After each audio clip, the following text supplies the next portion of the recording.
Move on to the first panel session of the day. Andrew made comments on population growth, and depending on whose stats you look at, if you look at UN stats, by 2020 Nigeria will overtake the US to become the third most populous country in the world. Now, given that, the question is, where are all these people going to live?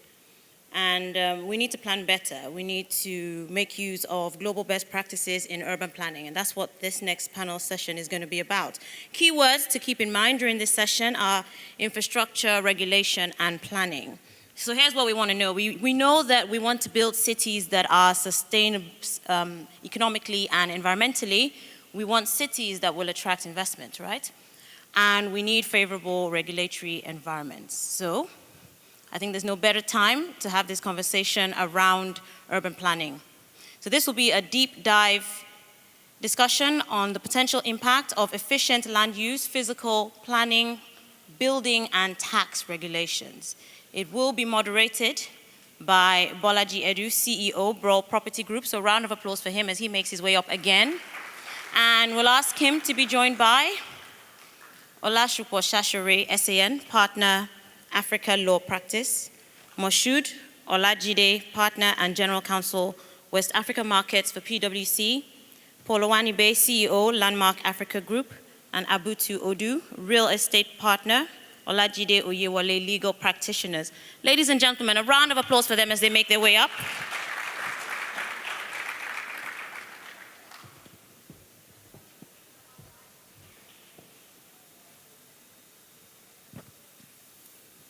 Thank you.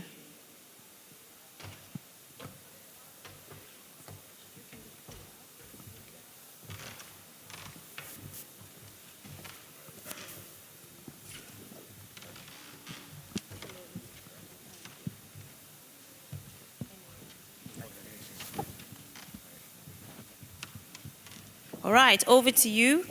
I will let you know when you have 5 more minutes, and then we'll throw to questions for 5 minutes. Thank you. Thank you very much, Didi. Okay, so once again, we are looking at this very important subject and very important topic. The benefits of strategic planning in real estate in West Africa. I think we're going to be specifically sort of focusing on Nigeria. The Nigerian property market does have a lot of challenges, as we've heard already this morning.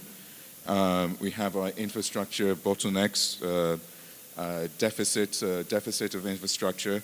We plan new cities or new districts like Lekki and others without proper planning and without providing the sort of proper infrastructure. And we are then surprised, in inverted commas, by the flooding, the traffic and everything else that we see. We also have a difficult legal and regulatory sort of process. Looking at our Land Use Act, the fact that you can't own a freehold here in Nigeria. It's just a 99-year lease, and the challenges of title and registration, as well as sort of the regulatory sort of challenges where private investors want to invest into the economy, but have roadblocks, either actual physical roadblocks or roadblocks from the government or other regulatory sort of regulatory sort of processes. We have here a very esteemed panelist of lawyers, private sector investors, and consultants as well. And we've all been introduced, and I'll just sort of start already by Shope, who is the partner Africa Law Practice, and he is a SAN as well. So Shope, some analysts and market players argue that the next big reform in Nigeria is land reform. Do you agree with this, and how far does the reform need to go to offer real change in the real estate sector? Morning, thank you. I think, well, saying that the next big reform will be in the land sector is probably aspirational more than anything else, because I don't know that for sure. I think it's what we need, and clearly from the previous speaker, it's certainly what we need. I think more than the micro-level reforms that we've been seeing and people often talk about in conferences and summits, I think the reform that needs to happen in the land sector is actually a macro-level reform. One of the hindrances, well, the major inhibition towards access to land and property is actually found in the Constitution. And many people, even those who recognize this, don't realize the size of the problem.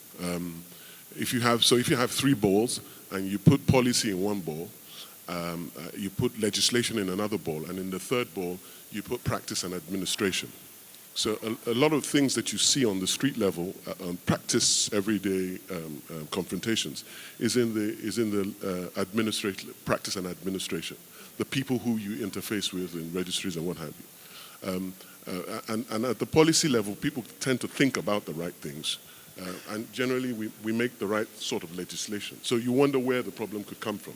It's actually the Constitution and the fact that there is a compelling uniform practice towards land administration in the Land Use Act that doesn't allow people to develop at a pace that is peculiar to their very environment. So you have ecosystems like Lagos being dragged down in the freedom to administer land the way it's supposed to, in comparison to a place like Jigawa, with all due respect to anybody from Jigawa State, that sort of thing. So it's aspirational, and I really hope it happens, and that's the big challenge. And are there, people working on these potential changes? Do we have, sort of lobby groups and other stakeholders getting together to see if we can, push forward and drive these changes? I don't think so. I don't think people have adverted enough attention to the size of the problem. Let me quickly just dive into it, and so I can dimension it. I don't know how much detail, but let me just try and dimension it. Particularly for the non-Nigerians, in the Constitution, there are a number of statutes that cannot be changed unless you change the Constitution. And one of those statutes is the Land Use Act. The Land Use Act is the statute that creates micro-title that is really a very long leasehold. And it does that all across the country. And it actually does the reverse of what land needs. It makes the state government the bank of land. So instead of all land belonging to private individuals, except the ones that belong to the state, the Land Use Act makes all land belong to the state, except the ones that are in the hands of individuals. So the thought of acquiring your land only comes about when they want your specific land, because government owns all of the land in the first place. So unless you change the Constitution, you cannot change the Land Use Act that applies in each of those states that makes the states a land bank. To change the Constitution, you need to get a majority decision of the National Assembly. Well, that sounds fairly easy. I mean, if you lobby around for long enough, you should be able to do that, except that you can't get there until you've gotten majority decisions of all the houses of assembly in all the 36 states of the country. So does that give you a size of how big the problem is? It is a sort of very big problem. And coming to you, Paul, you're one of the leading developers in the market, and with your landmark village and scheme. And I know that you've also sort of operated in sort of other markets outside of Nigeria and also outside of Africa.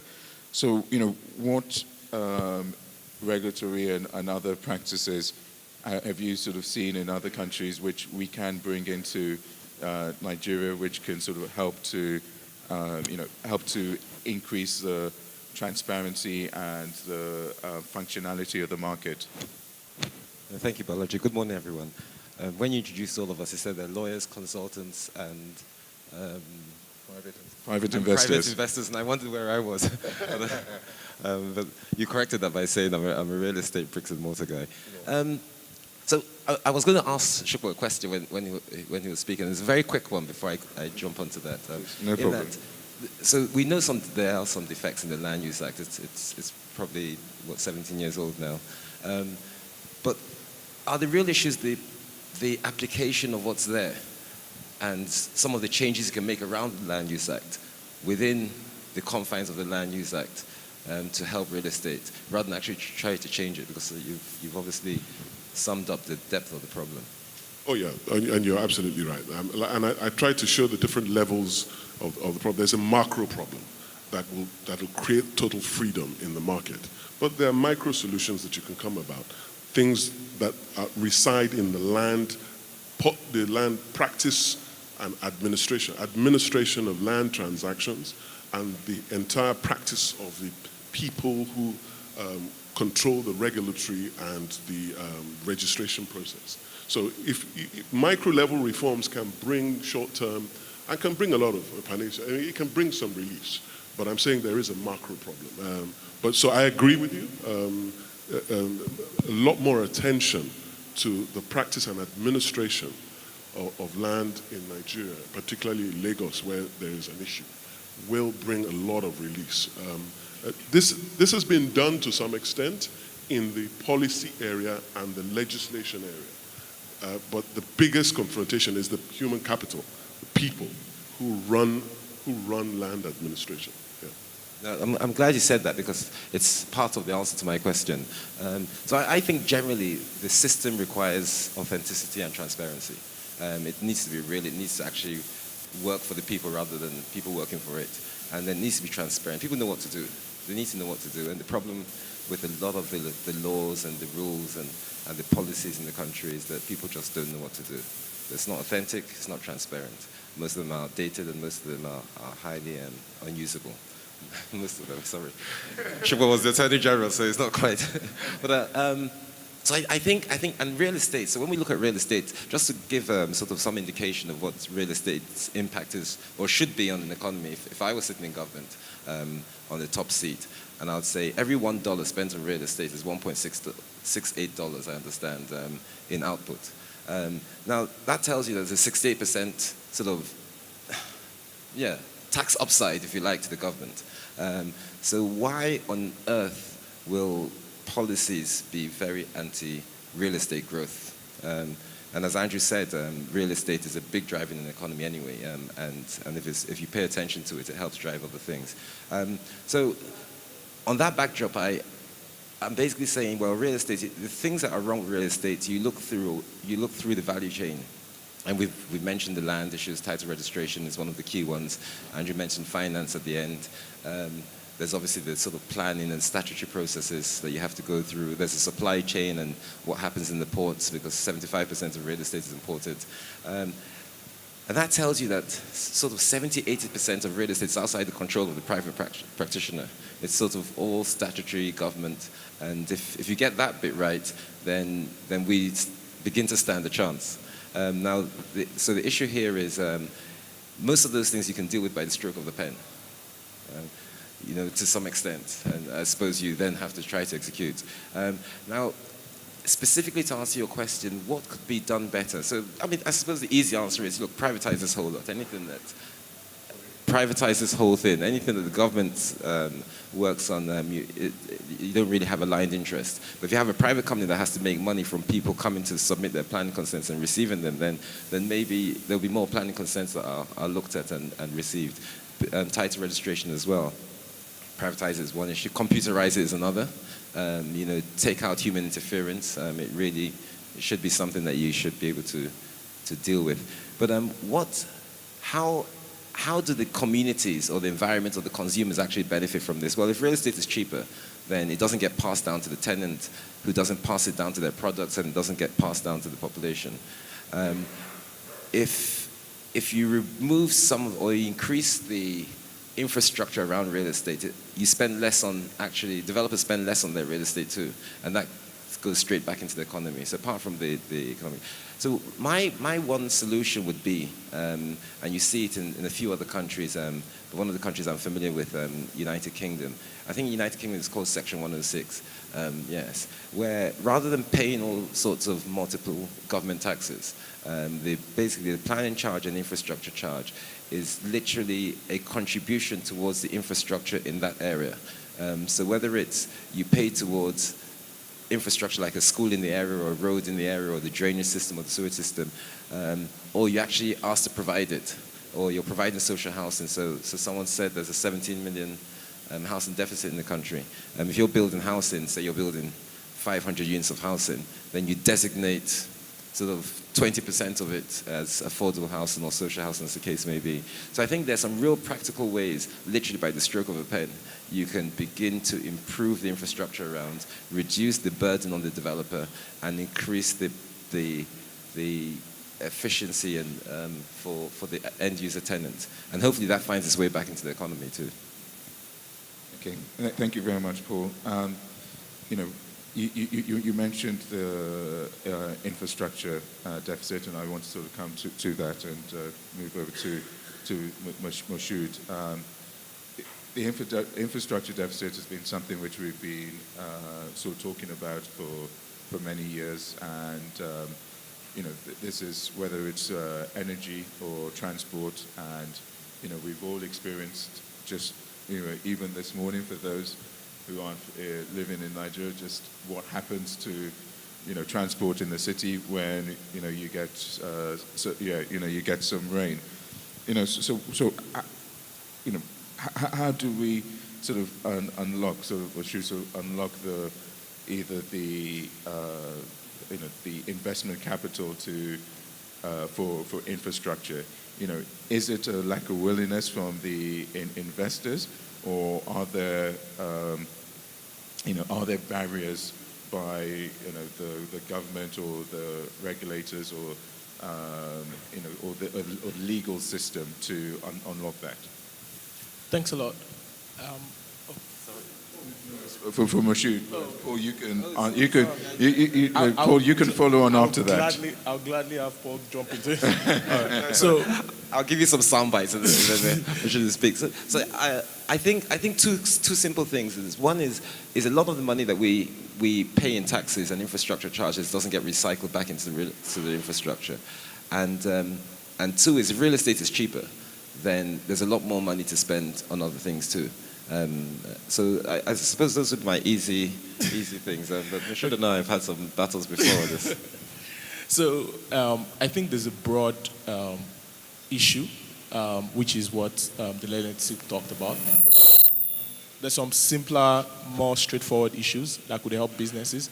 So in the final analysis, right, a real estate business is a business, right? So it's just an industry, right? But it is a business, and that's what it is.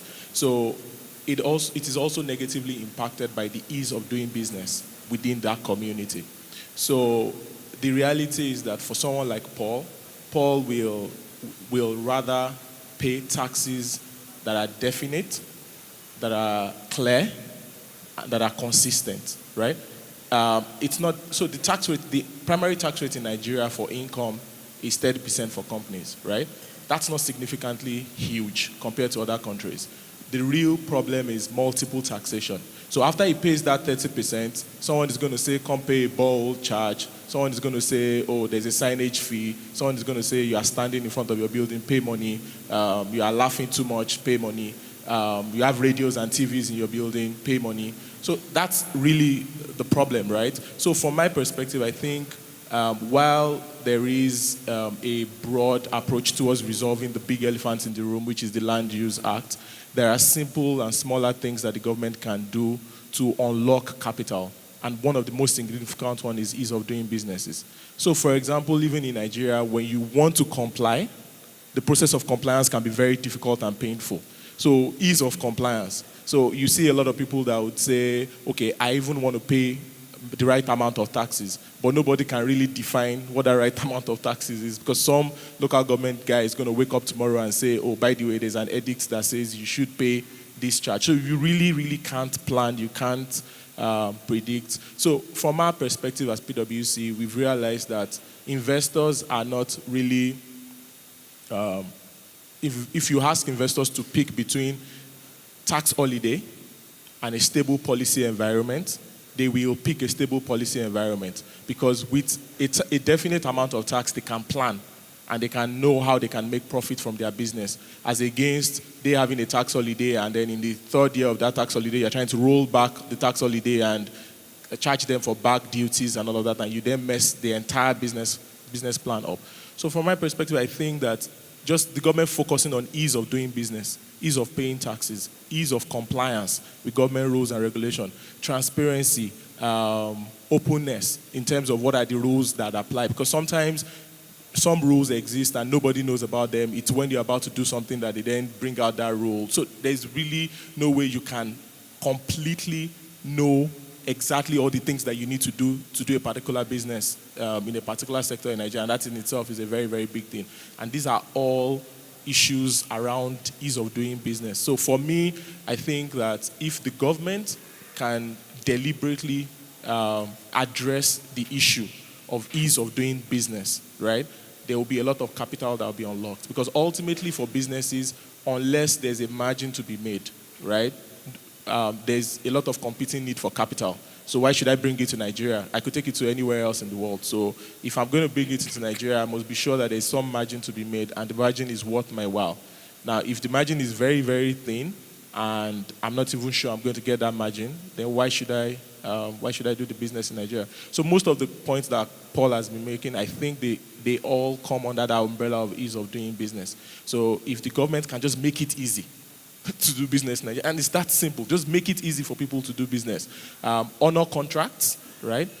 Make the process of dispute resolution, commercial dispute resolution, faster, easier, more accessible to people.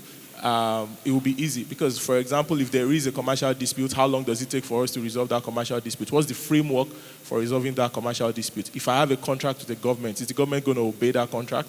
So if Paul says now that, oh, I want to fix the road from wherever to wherever just to make sure that I can build something significant there, and the government says, okay, let's enter into a contract. If you fix this road, I'm going to allow you to do this. Is the government going to honor that contract such that Paul can plan for the next 5 years and see what exactly he's going to get out of the business? So it's just those little things that can be resolved without going to the Constitution that we need to first focus on. If we focus on those things, the issues around the Land Use Act and the problems with it can really be priced. A lot of them can be priced, and you can then put it in your model and say, okay, this is the cost of all these problems and move forward. But if it's difficult to do business itself, then there's really no business on the table. Okay, thank you very much, Moshood. Abuti, sorry for leaving you to the last, but here in Lagos, we've had a number of sort of changes in the last 12 months, even in the last sort of 6 or 9 months, to the land use charge. It still doesn't seem to be sort of settled as to what's going on there. Have you seen an impact with that in terms of how your clients are viewing their property holdings and how they may be sort of viewing sort of potential investments or developments as well? Well, we all know the problems with the land use charge in recent times. And I would say the genesis of that problem stems from the fact that the government several years ago, in trying to harmonize all the land charges, came up with a system that landowners, as well as tenants, occupiers, cannot make an independent assessment as to what the rates applicable to their properties are. You can check now and you calculate what your income tax is and make an independent payment direct payment on your income tax. But you can't do that for your land use charge because it is not clear the parameters for the assessment. I will give you, for instance, an example.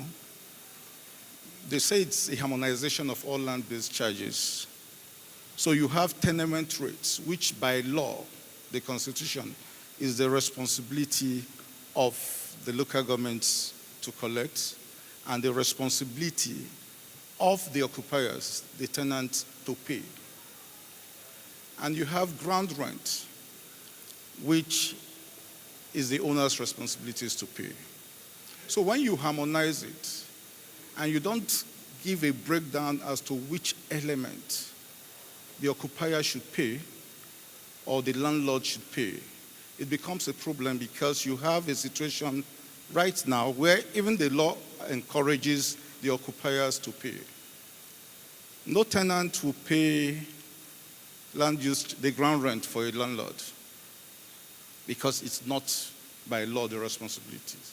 So you have that problem. And then in trying to reform it, you have a situation which currently they slam you with a 400% increase on the previous charges. So as lawyers, what lawyers would do would be look at who you are representing and try to negotiate the responsibility of payment with respect to the other party. And what I would normally do, particularly for long-term leases where I represent the landlord, would be sit down with the lessee solicitors and we would decide on what fraction or proportion to pay with respect to the land use charge. Meaning that I get a bill of $1 million, knowing fully well that tenement rate is part of it, and you should pay what constitutes tenement rate. You decide. And most times, even the parameters of deciding, you are not sure because the rates, you don't know the rates that are being applied. Then you also have a situation where land use charge is now based on the value of the property and not the income derivable from the property. What that would do is if the developer, for instance, decides to put a skyscraper 50 floors on his building,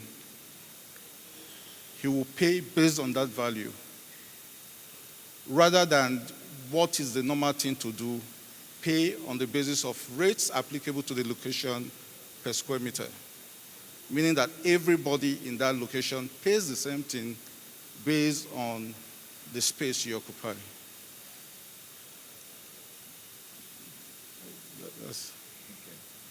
So before we sort of go to the audience for questions, I just wanted to ask each of you if there was one specific thing that you would change in terms of our land use act or the land use charges or how they are implemented or taxation changes. What would those be? I'll take that. I'll start. Well, deploy technology. It's being used everywhere. It makes it easier. There's no reason why you should not, in your office, conduct a thorough search with respect to title on land. We hear blockchain technology being deployed in other jurisdictions. When are we going to start? Lagos State, several years ago, came up with, they are computerizing the system, but we found out that at the end of the day, they scanned the titles, and the last 5 years, it's not been 5 years, 10 years, it's not been updated. So whereas you have an old title of 1967 scanned into the system, subsequent transactions, secondary transactions on that same title have not been updated. And when you go to conduct your due diligence and you are not careful, if you do not insist on a manual search, looking at the old title deeds yourself, you will find out that whereas the property now belongs to some other persons, you are still looking at the original owner as the owner of the land because it's not been updated. The charges on it, mortgages, are not updated. So that is the problem with our system. But if we deploy technology the right way, you find that it's easier to make the assessments you need to make, to conduct searches, your due diligence. And while thinking about it, this is one of the few places where if I do not have your title registration details, it's impossible to conduct due diligence. Because if you go and say, okay, number one, or the address for Eco Hotel, Victoria Island, and you go to the land registry and you say you want to conduct the title search on Eco Hotel, nobody is going to give you that information except you are able to come up with the exact registration particulars. Okay, so I would have picked what he picked, but now that he's picked it, that's off the table. So I think the next thing for me, after fixing title, because title is very fundamental, the next thing for me will be to harmonize all government rules, regulations, and policy relating to property in states. So for example, in Lagos. So I know when the Leonard Silk was in office, the government then tried to do with respect to the perfection rates, the rates for perfecting title in Lagos, and that really helped. That provided a lot of clarity. It's probably one of the only states in Nigeria where you still have some level of clarity as to at least the computation of that amount. If that particular kind of system can just be extended to all the charges that are applicable to property development, all rules, regulations, every instance where you need to interface with a government agency, a clear policy direction as to how exactly that interface will go, what timelines, what are the requirements, what are the responsibilities of the parties. It's a lot of work, but it's something that is required to provide some form of, because a lot of times they come up with those rules as they go along. Like, you just get into a government office and they tell you, oh, this is how we do it. And then you go there 6 months time and they say, oh, we've changed. So it's just having that clarity. Because for me, the most important thing in this conversation is ease of doing business, right? If you can make it easy for people to do business, every other thing you're talking about is a cost item. If I can predict what my cost is, I can determine whether I'll get a margin or not. And then I can do a business. Thank you. I would have picked that, but you've already picked it. So I'm feeling a bit sorry for Shupo now. I have nothing left. Okay, yeah. But he was responsible for some of the policies, so we let him have the last word. So I would pick, just being a bricks and mortar guy, I'll pick application. So I come from a part of the world and I've traded in places where we pay many more taxes, even though they're more transparent and maybe less confusing than Nigeria. So Nigerian tax rates are low. I think you mentioned 30% is a corporate tax rate, 10% is a personal tax rate. But it's what you do with the taxes. And I think one of the biggest problems people have here is they just don't trust that the taxes that you're paying are being used. Our land use rates went up by 400% as well. It went to unbudgeted.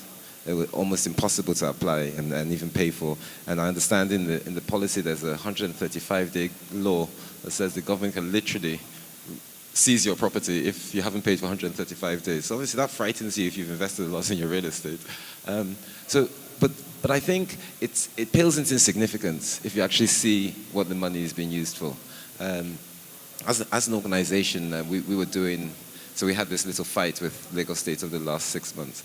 And so we did an assessment, and we paid 1.6 billion naira in taxes and government charges in the last 18 months. And we had to build our road. We had to put the street lights on it. We had to maintain it when it went bad. And on top of all the other things you have to do, like water, sewage and stuff. So we thought, we feel pretty hard done by. And then we get stopped in the middle of our construction because we didn't have a registered nurse on site. And apparently there's a law somewhere that says you should have a registered nurse on your construction site. So, at a cost of something like $17,000 a day, and we were stopped for 11 days, so I got into a fight. Now, the truth is, that fight I wouldn't have had if I hadn't paid all the monies that my taxes should have paid. So I think if there was one thing I could change, it would be some transparency, not just the transparency in application, but also a say in how the money is used in the local neighborhoods. And I think the payment of taxes and land use charges would be a lot higher if people could actually see what the money was being used for in their neighborhood. You should have done me first. I started with you the first time around. Well, I think if I have to look for a word to capture what it is that I would change, it would be decentralization. And I think it cuts across everything that everybody else has said. If you can decentralize Nigeria, so Lagos has to function like a country, all right? It's 20 odd million people, even if you count poorly, 18 million people, the 5th largest economy in Africa. But I said the 5th largest economy. I mean, as big as economy of at least 7 African states, okay? And it has to function like a country, but it doesn't own the gears and levers that countries have to make their economy function. Half of those gears and levers are in federal control, centralized control. The more we can achieve decentralization of policy and laws, I mean, you can never achieve 100% decentralization because somebody's still got to do the military and the currency and the diplomacy. But the higher we go in the quotient of decentralization, you will find that Lagos, and particularly the land function, the property sector, will perform better. You will be able to deploy technology and it will have an immediate and lasting effect. You will be able to have tax laws that are not split within 2 jurisdictions. I mean, corporate tax, VAT, and all those things are in the control of the central government. I mean, it doesn't make sense. VAT is a consumption tax. That means it's a sales tax. It's something that you do here and now. Why should the federal government collect the sales tax of the Eco Hotel? Do you understand what I mean? And those things are not in the hands of the state government. And yet that's your interface. That's your first confrontation when you want to do a property deal. So there has been a lot of change, and I said it earlier on. Technology has been deployed. We did a geospatial information system where every single square inch of the state was mapped. When I left government, it was 80% concluded. Why it's not functioning now, somebody else has to answer that. The EDMS, the Electronic Data Management System that you mentioned, when you have keyed in all the property titles of Lagos in the lands registry in Lagos State, in a place called Alausa in Ikeja, and you have the federal government with a parallel lands registry. Why should the federal government have a lands registry of land in Lagos? If land registry isn't a federal thing, so the decentralization of control of the gears and levers of Lagos will allow it to function like a country. And it'll affect the same thing, the way people behave. With all the best will in the world, if a Lagos functioning has control over, we're probably in the choice real estate area in Lagos. I think so. And parts of it don't function well. But if you dig deep, you'll find it is a dichotomy of control. Whether it's a federal highway that you can't. Lagos has, you mentioned infrastructure earlier on. Lagos has 6 storm drainage systems 1 to 6, okay? They have to deflood Lagos, which is 50% below sea level, all right? We're probably in the lowest part of Lagos where we're sitting, okay? Now, every year, we have 5 months of what is called the West African monsoon. We know it's coming. We know that in March, it will start to rain, and it won't stop till about September, okay? So what do other countries do when they have inclement weather? In Norway, they bring out the chits, they bring out the snow plowers, they get ready for the snow. And so in Lagos, if you don't do that, it'll look as if your infrastructure is not working. But the policies and the laws are there. It's the people and the administration that's not functioning. So, and half of it's because 20% of the roads are federal roads. What is a federal road doing in the middle of a suburb? Why isn't that a state road? And you can't put your storm drainage systems under it. You can't do the desilting of all the sand that we know exists in Lagos. I could go on and on and on. So I'd say decentralization. Okay, thank you very much. Thank you. All right, let's throw now to a Q&A session. We'd like to take 1 or 2 questions. Questions around land use or tax regulations, ease of doing business. Anyone? Or any comments at all? Okay.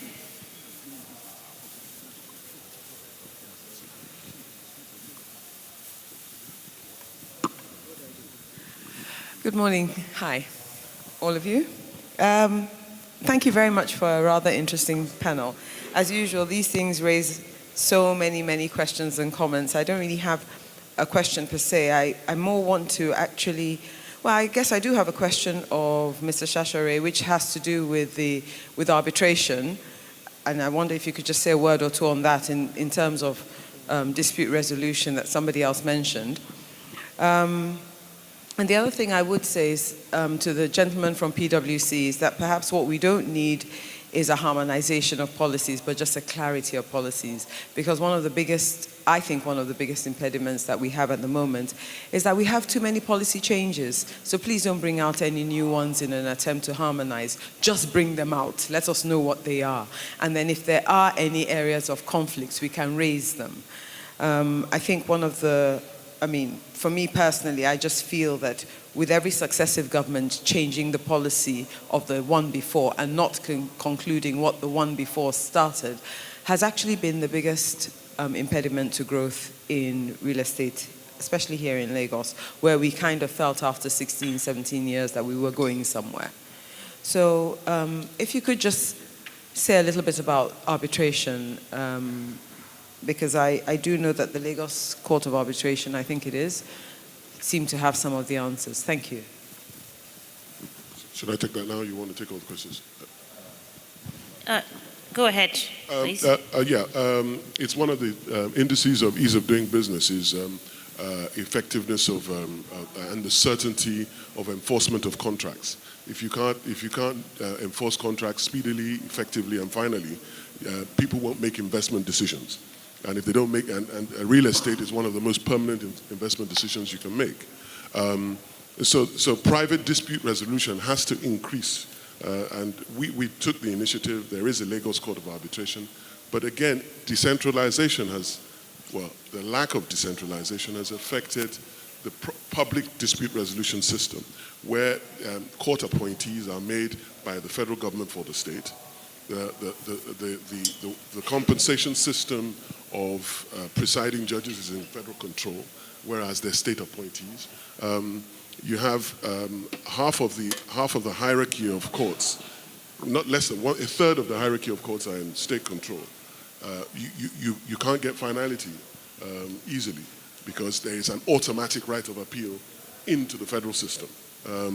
So private dispute resolution has to increase. Property investors, and many of you in this room, have to continue to insist on private dispute resolution mechanisms in your contracts of sale, contracts of long leases, development leases, and joint development agreements, so that we can take away that element and bring a little more certainty and predictability into dispute resolution. All right, we don't have any more time for any more questions. We are trying to keep up with the time that we lost at the start. But a round of applause, ladies and gentlemen, please, for our moderator and for our panelists as well. Thank you very much. We will be continuing the conversation, but we shall have, first of all now, a 5-minute break. Tea, coffee will be served in the room next door. Take a moment to visit the exhibitors as well. There's also going to be a press conference happening now, so if you're part of that press conference, can you make your way to the grand ballroom, which is just opposite. If you come out, you just cross over. And the media as well. The media, the press, we ask you to please make your way there as well for the press conference. And we shall see you back, ladies and gentlemen, in 5 minutes.